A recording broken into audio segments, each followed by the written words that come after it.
بسم اللہ الرحمن الرحیم۔ 40 سال گزر گئے ہیں اس بات کو، لیکن مجھے آج بھی اس دکاندار اور اس دکاندار کے بیٹے کی شکل ہر زاویے سے یاد ہے۔ جیسے ہی میرا مڈل سکول کا نتیجہ اخباروں میں چھپا، میرے تو پاؤں زمین پر ہی نہیں ٹک رہے تھے۔ حالانکہ میں نے کوئی مارکا بھی نہیں مارا تھا، بس 8ویں جماعت کو فرسٹ ڈویژن میں پاس کیا تھا۔ پیسے دینے کے لیے میں نے جیب میں ہاتھ ڈالا تو جیب خالی تھی۔ میرے 5 لیرے جیب میں نہیں تھے۔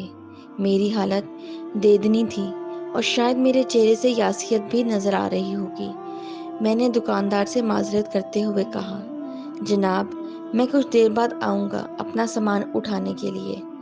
دکاندار نے مسکراتے ہوئے مجھے دیکھا اور کہا، پیسے گھر بھول آئے ہو؟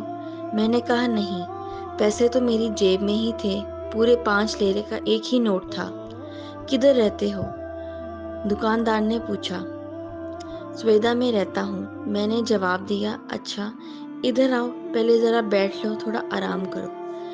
پھر اس نے چائے کا ایک کپ مجھے بھر کر پکڑاتے ہوئے کہا، میرے بیٹے کے ساتھ بیٹھ کر چائے پیو۔ اتنی دیر میں دکاندار نے جو میرا سامان تول کے رکھا تھا لفافوں میں پیک کر کے مجھے دیتے ہوئے کہا، یہ لو تمہارا سامان، جب کبھی دوبارہ دمشق آنا تو پیسے دے جانا۔ میں نے انکار کرتے ہوئے کہا، سیدی میں نے تو اتنی جلدی دوبارہ دمشق نہیں آنا، اور پھر یہ چیزیں کوئی ضروری بھی نہیں ہیں۔ معذرت کے ساتھ میں اب یہ نہیں خریدنا چاہتا، آپ رہنے دیجیے۔ آپ کا شکریہ۔ دکاندار نے کہا، بیٹے تم دمشق ضرور آؤ گے، اور مجھے یہ بھی پورا یقین ہے کہ تم میرے پیسے بھی ضرور واپس کرو گے۔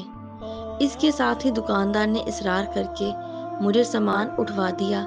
میں سامان لے کر شرمندہ دکاندار اور اس کے بیٹے کو سلام کر کے باہر نکلا۔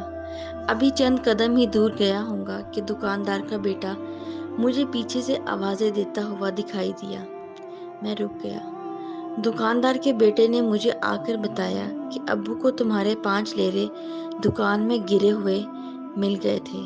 لگتا ہے تم نے جب جیب میں ہاتھ ڈالا ہوگا تو نیچے گر پڑے ہوں گے۔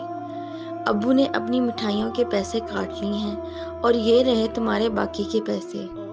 میری خوشی دیدنی تھی۔ کہا میں ادھار کے بوجھ تلے دبا یہ سوچتا ہوا جا رہا تھا کہ چلو سامان تو ٹھیک ہے، مگر سویدھا جانے کا کرایہ کس سے مانگوں گا؟ اور کہاں اب یہ ادھار چکتا ہو گیا تھا، کسی کے آگے ہاتھ پھیلائے بغیر کرائے کے پیسے نکل آئے تھے، اور میں ہلکا پھلکا ہو چکا تھا۔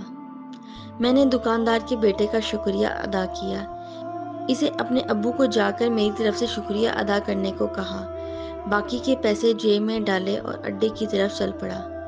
گھر جا کر کپڑے تبدیل کرنے کے لیے میں نے جیسے ہی اپنی پرانی والی پتلون پہنی تو مجھے اپنے 5 لیرے کا نوٹ اسی کی جیب میں مل گیا۔ ابا جی کو ساری قصہ کہہ سنایا، سن کر مسکرا دیے اور کہنے لگے، پتر یہ لوگ شام کے تاجر ہیں، جدی پشتی تجارت پیشہ لوگ، ان کو انسانیت کے سارے معنی اور مطلب آتے ہیں۔ بہرحال 5 لیرہ تیرے اوپر قرض ہے، اپنی ماں سے کہہ کل پرسوں تجھے میٹھے ڈوڈے بنا دے، ہماری طرف سے ہدیہ لیتا جا۔ 5 لیرہ قرض بھی اتارنا، ہماری طرف سے شکریہ ادا کرنا، اور ہماری طرف سے سلام بھی کہنا۔ اگلے ہفتے میں نے امی سے میٹھی روٹیاں پکوا کر اور 5 لیرہ قرض چکانے کے لیے دمشق کی راہ لی۔ دکاندار نے جیسے ہی مجھے دیکھا ہنس دیا اور کہنے لگا، میں نہیں کہتا تھا کہ تو جلدی ہی دمشق واپس آئے گا؟ یہ 1 کلو ہریسہ میری طرف سے واپس لیتے جانا، اور سویدھا کے لوگوں کو میرا سلام کہہ دینا۔ کہتا ہے آج بھی جب میں کسی تاجر کو دیکھتا ہوں تو دل فوری ہی نسلی تاجر اور فصلی تاجر کا موازنہ کرنا شروع کر دیتا ہے۔ پیارے دوستو، اپنا قیمتی وقت دینے کا شکریہ۔ ہم امید کرتے ہیں آپ کو ہماری ویڈیو پسند آئی ہوگی۔ مزید اچھی سٹوریز دیکھنے کے لیے ہمارے چینل کو سبسکرائب کر دیں۔ ملتے ہیں کسی نئی سٹوری کے ساتھ۔